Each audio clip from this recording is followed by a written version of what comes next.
We got talking points. I hit record. Let's We see. are live, sort There of. we go. It's alive. All right. Gosh, started off. We're already off the rails.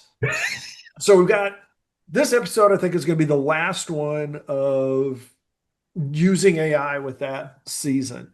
I think what we want to do is just go ahead, instead of like AI on the wrap up, I think it'd be worth us to, the next one will be then to have at least one and maybe two. We'll see how it goes, but I think at least one episode that's like our wrap up episode that's sort of like, okay, let's think back about what, a little bit of like little retrospective of how did this work? How did this go? What did we like about AI? What don't we like about AI? And all the fun stuff that's out there.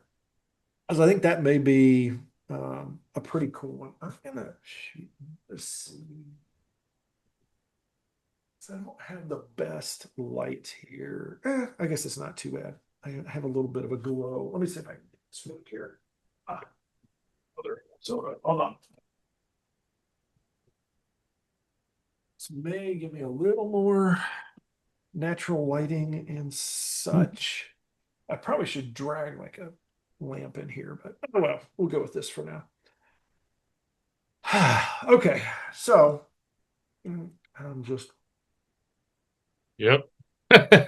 diving right into my post workday drinky poo, as some people would call it. Have Uh, you tried this yet? I'm not really a Jim Beam fan. So this is their black label, and Hmm. I wasn't. My mom was a big Jim Beam fan, but I didn't like the original mash. This is. I really like this one. I've been drinking it for a while. I might have to try that one because yeah, Dad was always that was one that he drank regularly, and I've had it over the years. And earlier on, when I was younger, it was not that big a deal. I was like, oh, okay, it's not bad. But I've become a little more snobbish about it as I've been going through all these different things. So I have like, it's like everything. I've gotten more so, really more so what I'm drinking is about the taste and the flavors and the certain things that I want, as opposed to, anything else. So I've gotten much more digging into the various flavor profiles. To Like I to said, be very much fair, just, yeah. To be fair, this is. I barely drink this straight, but this is a very good like mixing bourbon. So like if mm, you're making old fashions and things like that, like Eagle Rare when I can get it is like my go-to. Which is funny because since I do live out in the middle of nowhere, interestingly enough, a college town just 15 minutes south of me, which is a dry county, you have to go to the border. They sell the Magnums for $89. And I can't even get the little bottles for $89 if I go to Jackson. So it's like, wow, okay. So I wait till I can find those, and then of course it's limited to one, but still one Magnum will last me about a month. So it's pretty good. let's see. Sorry, I got sidetracked by one of our customers sending an email. Okay, so serious note there. Sorry, I like just got myself as I was shutting stuff down. I was like, oh, or actually not really. Well, I guess this is shutting stuff down. Plus, make sure I come on, stop. There we go. Quit, and I want to go to do not disturb. I'm just way off today. This is just one of those. So, okay, we'll do it for an hour and we'll see how long we last. I think we're just going to dive right. Let me move this around so I can actually. This is a bonus of having my screens configured this way. And so, okay, so let's see. So we're going to do how to leave a lasting legacy, and then we'll see where we go from that. Yeah, I think that'll be sort of cool because at the very least, we'll either come back next time around and we'll be doing yet another wrap up episode for the season, or we'll just honestly, and maybe we'll just like use Chat GPT and say, what would be a great conversation point? We'll just like list all of the stuff we've done and say, what would be a topic for us to cover and see what happens. Oh, so you haven't been keeping these in like a folder? Not all of the seasons. Okay. So I've got, So just small AI tip for those of you watching the pre-show. If you create ChatGPT has this new feature, even in the free one, where you can now do folders. If you put all your chats into that group, they treat it as a project, and you can have it scan all of those under certain criteria. So it's a very interesting way to quickly summarize or review what you are kind of working on throughout your project. Yeah, I was thinking, no, I'm actually looking at that go because I wanted to see. I think that's what I want. Somewhere I have a way to do. Where did it go? I may have lost it. Um,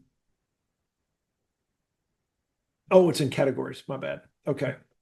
Um, what it was, I want to go grab all of the titles of all of the seasons that we've done, not episodes, but actual seasons, and say, hey, this is what the Developreneur podcast has done.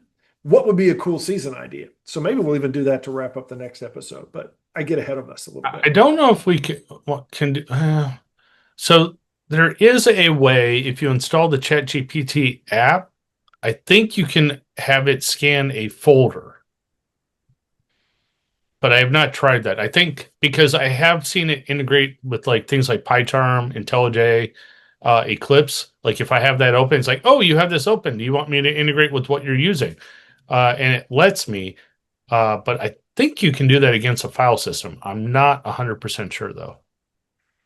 Yeah, I think I can just do it. Actually, okay, now I'm curious. So let's see if we do this. I'm gonna just like cheat here in a second. Where's it is at? Okay, so let's go over here. I'm gonna go over here. On a side note, when we do get to the episode at the end, let me know what you think about my new intro. I'm switching it up a little. Oh yeah, thank you for reminding me of that. Let's see. So for the okay, past seasons. We might have to keep the bonus to a minimum. Yeah, I know we're gonna be a little bit here. So let's see what would be a good new season for the Developer podcast. Okay, I'm gonna spit that out. I'm gonna come back because I want to go back over here to get the thing up that I'm working on. Let me get this document up so I can think about what I'm thinking about. Where did that go? There it is. Cool. Okay. All right. Let's just get it going here. All right. Tres, dos, uno. Hola and welcome back. We are continuing and almost wrapping up our season where we're taking a past season, going through the topics, throwing it out to AI and saying, what do you think? What should we have done? How could we have done it better? Most of the time, AI does give us some more things to talk about. I don't know if it's better. Sometimes it goes in a very different direction. We'll see where it goes today because we're going to be talking about this was the last one of that season, which was your developer journey, how to leave a lasting legacy. I can almost guarantee it's going to give us some different thoughts on this because we have keywords that it's probably going to go differently. Before we get into that, I should introduce myself, and then I'm going to let him introduce himself. See, I'm not even giving his name out. My name is Rob Broadhead. I am one of the founders of Developreneur, also the founder of RB Consulting, where we help businesses assess and simplify their technology. From there, we build clear roadmaps and we help you fuel growth. We help you to move forward. We help you to figure out how to take where you're stuck, your wheels are spinning, and then we find a way to put a little leverage in there and get you going. We do this by sitting down with you, understanding your business, helping you craft a special recipe, a unique recipe for your business, that roadmap, so that you can move forward leveraging technology through simplification, integration, automation, innovation, all of the shuns that are out there. We help you do business better. You can check us out at rb-sns.com. We also have we've got some deals going on there. We've got some instant assessments out there, and even you can do a self-assessment. Go out to matrix.rb-sns.com. Check it out. Let us know what you think. Good thing, bad thing. Bad thing was, and I don't know if I'm going to tie it to a good thing yet. I was on a call today, sitting there deeply into this conversation, worked great, got done, and I suddenly realized it was pouring outside. And I'd left a couple things out on the porch that I was like, probably shouldn't have. So I had to go throw them in the dryer and things like that. So, lesson to you kids, make sure you're keeping an eye on the weather before you like go heads down for a bit. Good thing. And this is actually, I think I've mentioned this before, is like I'm in a little bit of a more quiet time in business. I've been able to extract myself from working in my business quite so often. And so I'm able to work on my business. And that has been awesome. It has been so good to be able to knock out some of my to-do list items to upgrade. You can go check out the RB Consulting website. We've definitely done some upgrades there. We've been tweaking stuff, added some products. We're like finishing touches here and there. And this also means it will spill over to developreneurs soon enough. I've been already dallying with some ideas there and starting to work towards making that more, bringing it current and also making it easier for you to utilize the huge amounts of content that we have out there. But first, you're going to have to meet my co-host. Go ahead and introduce yourself. Hey everyone, my name is Michael Meloche. I'm one of the co-founders of Developerpreneur, Building Better Developers. I'm also the owner of Envision QA, where we help businesses take back control with custom software that's built around their needs, not the other way around. Our focus is simple: great service, smart solutions, and a rock-solid quality. We build tools that replace frustrating systems, streamline operations, and are fully tested to work right the first time. At Envision QA, we combine development and quality assurance to give you software that you can trust and support you can count on. Check us out at envisionqa.com. Good thing, bad thing. Let me start with the bad thing. Wife had to take down the pool today. She's a bit depressed because, it's finally cool enough. It's just not worth keeping it up anymore. Good thing, fall is here, sort of. The days are getting a little bit shorter. The trees are starting to change color. And if it wasn't just on the other side of hot today, it would have been a perfect day to sit outside and work all day. Those are good days. I would not have had a perfect day because I would have been rained upon, as mentioned before. Well, let's dive right into it. So, this episode, we are going to go with, as I mentioned, the title was Your Developer Journey: How to Leave a Lasting Legacy. ChatGPT, we're back to that. It came out right away and said, because it loves us, great title again. Wow, we are just knocking them out of the park. You can really connect with developers who want to think beyond just writing code and start shaping something more, something meaningful in their careers. Here's how you could structure and enrich that episode. So let's see how we structure and enrich this puppy. Part one, introduction. What does legacy mean in software development? Legacy is more than old code. It is about lasting impact. Contrast getting tasks done versus building something that outlives you. Why developers should care about their professional legacy. Now, this, honestly, I don't remember us ever really getting into this before. I think we've talked a little, I think it was a little bit more about mentoring and leading and passing it on to the next generation. But this is actually really a cool direction for AI to go with it, because I think it is an area that is worth discussing. One of the things we've talked about a lot is scratching your own itch, building applications to help utilities, to help you, other developers, all those things. And it's also a great way to grow professionally. You can go test out new technologies and approaches and different areas of code. Maybe normally you're not a tester, but you get to do some testing, or maybe normally you don't do UI, but you get to do UI. I have these conversations with my team on a regular basis where it's like, hey, you can go work on this project and do this thing, and that's going to help you be able to actually like dip a toe into an area that you want to understand a little bit better. I like the idea of, and again, I always like this, getting tasks done versus building something that outlives you. This really goes to work ethic. This really goes to what we want to do is we want to build something that people are going to use. I don't think any of us really want to build something that somebody puts on a shelf and they're just like, okay, I bought the software and I never use it. It has frustrated us because we probably have invested our time, blood, sweat, and tears into it. We want them to use what we've sold them. I think most of us would be we'd rather like earn less money out of it and have them use it all the time than be able to retire on it and have them never use it. Now, I know there's a point where you're like, I'll take the retirement. Thank you very much. But there's very much an idea of we don't want people, that's our whole point is for so people aren't throwing their money away, that they're buying something of value, that we're giving the value of our time and our intelligence and our ability to problem solve, and they're returning the value of whatever they pay for it.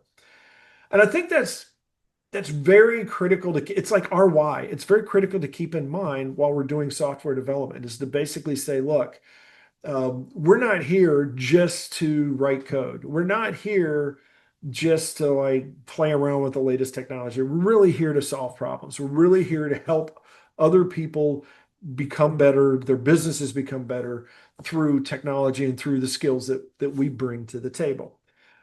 Thoughts on that? Or actually other ways you may want to go, just like AI, that was completely in a direction we haven't been. So since I'm a gamer, I'm gonna start out with think legacy. All right. If you've been around more than a decade or two, especially with games, you look at what's been around for a long time. Pac-Man, Donkey Kong. These are games that are legacy games. I mean, this is software written in the 80s that is still around today, is still being enhanced upon. It was simple, it was great, and it has withstand the test of time. Our legacy can be twofold. It can be software that we've written, or it could be how we handled a situation or how we solved a problem, not just for a customer, but for anyone we've worked for, a company we've worked for, our friends, whatever. As you were talking about this topic, I was thinking back to a company I worked for a couple of jobs ago. They're still using software or test software I wrote, and it is the only way they're able to get the job done. They have not found a solution that can replace what they're currently doing. So there are times when you're working to solve a problem. If you really have the mindset of anything I do, I want to do right the first time.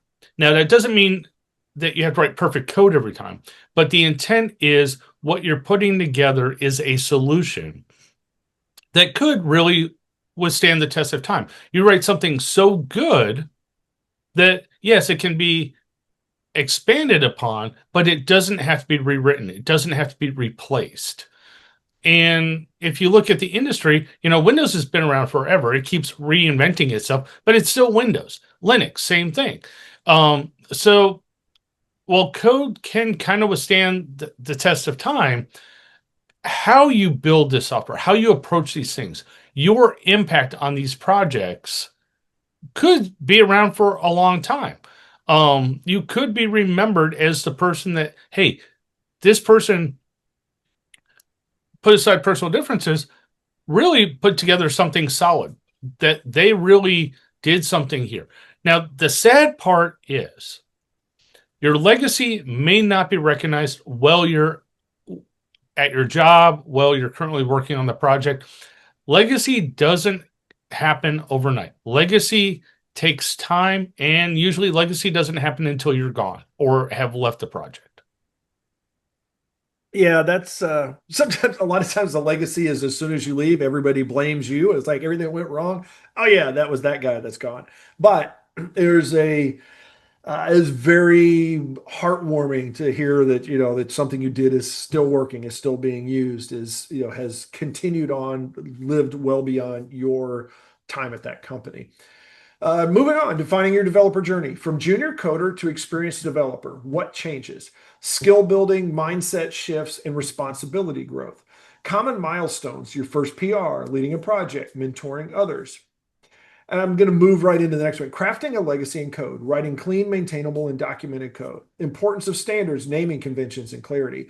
Leaving behind code that's understandable and usable years later. That, I know I sort of blew through that one point, but it's like it really is the developer journey. If we're talking legacy, let's talk more about the legacy side of it. I really think that part really nails it. Writing clean, maintainable, and documented code, which is basically goes hand in glove with leaving behind code that's understandable and usable years later.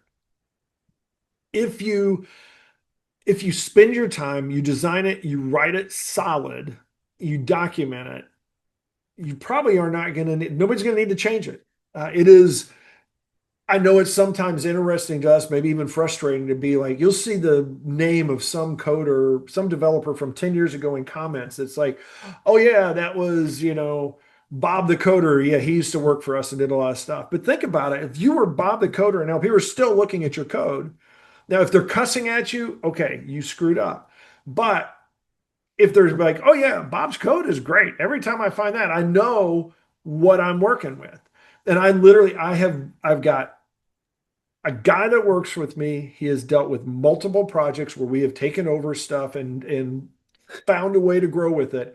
And there's so many times that he and I've had conversations where it's like, oh yeah, so and so did this code. It was at the top of that file. This is going to be a pain in the butt. Versus, oh yeah, so and so did this section and it's great. That like so we're pretty sure it's going to work.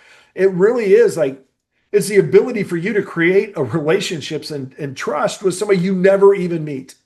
And a lot of it comes down to writing the code right the first time, going back, making sure you've done the things you need to do. You've tested it, you've documented it, you've kept it up to date, you've solved that problem. And especially if you do it in a concise way. If you're like, you're probably your entire, if you build the whole application, that is not as likely to be like not touched. But if you build like libraries and utilities and certain functions and things like that, and they just work, nobody's ever going to need to touch it. So where do you want to go with those? So it's interesting with this one. So when I'm looking at crafting a legacy in code, I see two things here. One, leaving behind code that's understandable and usable. One thing AI doesn't touch on here, which I think is a good point here, we live in an age of open source. There are so many communities out there where you can commit your code, put it out in GitHub, open it up to the world. If you do that and you want people to contribute, or you think you have a solution that everyone could utilize and improve on, crafting a legacy in code, this is a great example of how to do that. You start out, hey, I've got a project. Great. Stick it in a code repository, drop it out on the web.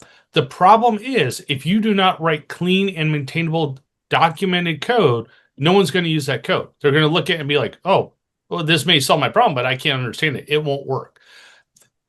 That is exactly the right way to kind of figure out, are you building a legacy? Stick your code out there. Have people review it. Have people try to use it. If they can't use it, you need to refine it, tweak it, clean it up. If you can do that, chances are you might become the next Apache or the next utils that are out there that people start coming to your Git repository and using your code more and more because it's solid. It works. They don't have to change it. Now, will it stand the test of time? That depends on the language you're in and how many iterations it goes. But if you continuously maintain it, you could be around for a long time and people will like you, understand your code. And heck, you never know. You might even be picked up for a job based on something you did. I only mentioned that last part because I actually interviewed someone that wrote an open source code, a little training tool for IBM years ago called Robobot. And I had the opportunity to hire him and have him work on my team. He was a great coder, had some personality conflicts where he was very opinionated on how things like contracting and management styles work. But from a code perspective, this guy was rock solid. His code was good. It was clean. He made sure it worked. So long story short, you never know. If you want to put your code out there and want to start building a legacy, take the first step. Write a utility class or take something that you're good at, drop it out in a open code repository and share it. See what people think about it. You never know. It could build that legacy, or it could tell you that, hey, you have room for improvement to get to that legacy. Yeah, and I guess that reminds me of I have done that as well. My first job that I interviewed when I came to Nashville. One of the reasons that they liked me, and then actually that they liked me, and then later one of my first actually the first customer that caused me to create RB Consulting came from a project that I had done. My name was on the documentation along with a couple other people. And when they saw that, they were like, "Oh my gosh, you're that person. You're one of those people that wrote it." It's just like when we talk about like writing a book or a podcast or having a blog, when your name is associated with that, then certain people will just be like, they give you an amazing amount of credit. You are now automatically an authority in that area. And that was how I ended up getting a couple, landing a couple of positions, is because my name was out there. I had done some work and they liked what was done, and they were able to, and it was even with as part of a team. It wasn't definitely all of my work or anything, but it was something that I could talk to, and I could say, well, yeah, we did this and this is how we approached it. And now that kind of legacy was, immediate. It wasn't something that came back after the fact where it's like years later, people were like, oh yeah, he was a great guy. We would have loved to hire him. It was like, no, you're a great guy. We want to hire you now. So what you do building your legacy can also help you immediately, not only in the future. Moving on, beyond code, your impact on teams. Mentorship. Teaching others is one of the strongest legacies. Advocating for good practices, testing, design reviews, security. Building a culture of collaboration instead of silos. Stories of developers who left a mark not through genius code, but through leadership and kindness. This, what goes around comes around, karma, and all these other things that people have heard a lot of times. I have been blessed by working with people throughout my career that have been leaders and mentors and things like that. I've done what I can to give that back and be a leader and mentor to people all the time. I literally had a conversation with a lady just the other day that was like, "Hey, my husband graduated and I want to, he's a tech guy and he really wants to get into it, but he's struggling to figure out like how to start his career." And that to me was the best conversation I'd had in I don't know how long, because I'm like, that's what we do, literally building better developers. That's what we want to do. And it's really not about legacy as much as it is like, look, you, everybody that's around you that's in this industry, we spend a lot of time learning the crap that we know. We spend a lot of time working on our craft. So why not pass that on to the next generation, to the next group, to the next person that's coming up, and help them move that much further so we can all move that much further along. And that's what it's all about, is using what we've got to help everybody do better. And that's where you're going to impact, as a leader, as a mentor, and things like that, as a manager, that you can help impact not only code and products, but actually teams and people. Thoughts on that one? Yeah, so I'm going to take I'll take the mentorship one. So teaching others in one-on-one. Actually, I'll take a couple because the culture of collaboration kind of goes with this. Because if you mentor not just one person on your team, but if you foster a environment, a culture of collaboration, you essentially get to a point where you have an environment of kind of paired programming, or where, hey, let's open up a Slack channel, jump in. I'm working this problem. Let's all kind of jump in and just kind of circle the fences. You can create mini hackathons. The only way this works is you have to leave your ego at the door. You have to go into these situations not just being, I have the answer, but hey, what is the problem that we're trying to solve? Get feedback from the team on ways to solve this solution, and then tackle it together and treat it like a mini hackathon. Uh, and it doesn't always have to be hackathon-ish, but you could do this for a lot of strong problems. So, like if someone's struggling and you hear, I'm working on this, but I'm kind of stuck on this, or someone's stuck on a problem for a day or two, open up a team chat, or at the end of your stand-up, say, hey, let's stay on for 10, 15 minutes. Let's walk through this problem and walk through it as a team. Like, hey, just kind of debug it. What comes out of these, which is interesting, is not just better testing and design, but you also get a better understanding as a team as how people understand the requirements, understand the work that needs to be done, understand the environments, the code. But the best part is you get to learn how people think and troubleshoot the problems. And then you can kind of all figure out where the strengths are, where the weaknesses, and how can we improve. Now that leads me to my favorite part of saying, hey, if you ever want to like get some of that feedback or have those discussions, feel free to shoot us an email at info@developreneur.com. But also, I want to shout out to Brandon, a guy that has been goes way back in some of our mentoring sessions, stuff like that at Developreneur. Speaking of hackathons, actually was part of a winning team at a recent hackathon here in the local area. It was pretty cool. I was like looking at the people that were there, and I'm like, I know that guy, I know that name. I'm like, cool. So congratulations, Brandon. That stuff's always fun, and it's really cool to be able to like. So I'm saying it's really cool to be able to build out your legacy and your skills as a professional developer. We will wrap this one up though. As always, you can shoot us an email. You can send us, leave us comments wherever you get podcasts. You can leave it out on the developreneur.com or the developreneur channel on YouTube. You can catch us at developreneur on X. You can also check out the developreneur Facebook page. At some point, we're going to probably have some more stuff, but we just haven't gotten there yet because we're still catching up on social media and stuff. We spend too much time in the business versus on the business and all that kind of goodness.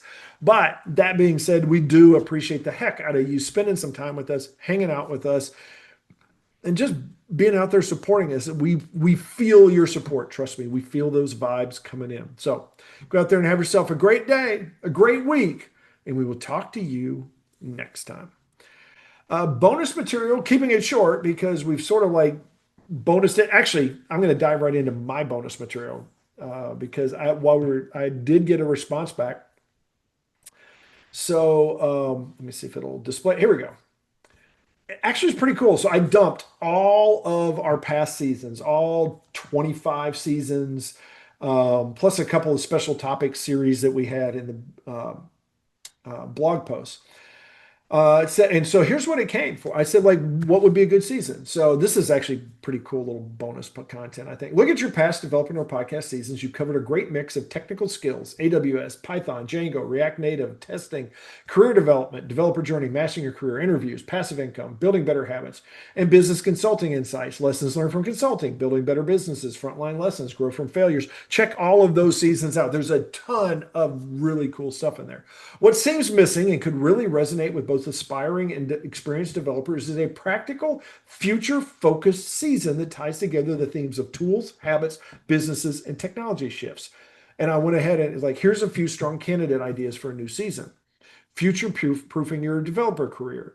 Developers Toolbox 2.0, Global Developer Perspectives. This is actually one that I had some requests on. I was like doing more global developer perspectives and getting into that. From code to company, developer entrepreneurs. We sort of started that, but that's actually a pretty cool one.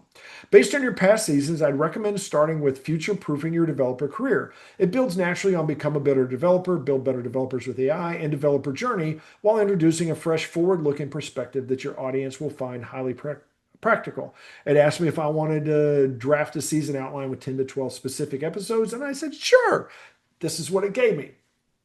I haven't even read this part yet. Episode 1, The Only Constant, Change in Tech.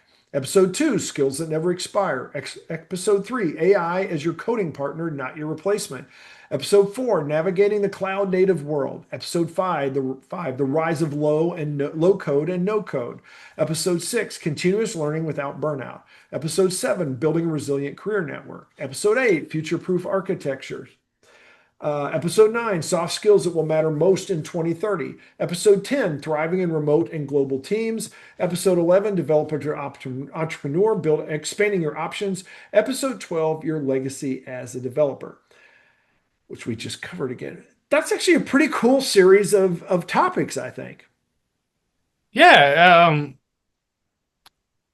Do you want to take one as a season or take the overall season topic? Because some of I, those are just seasons in and of themselves. they could be, but I think that's like, I think the whole, where does that go back to like future proofing your developer career? That's like a pretty cool little theme to have. And I like those episodes. There's a lot of stuff there. I mean, any one of those, I guess, could be expanded quite a bit, but I like it. So like AI is continuing to be like a pretty cool little content feeder for us, we'll say. So before we go too far, your bonus material.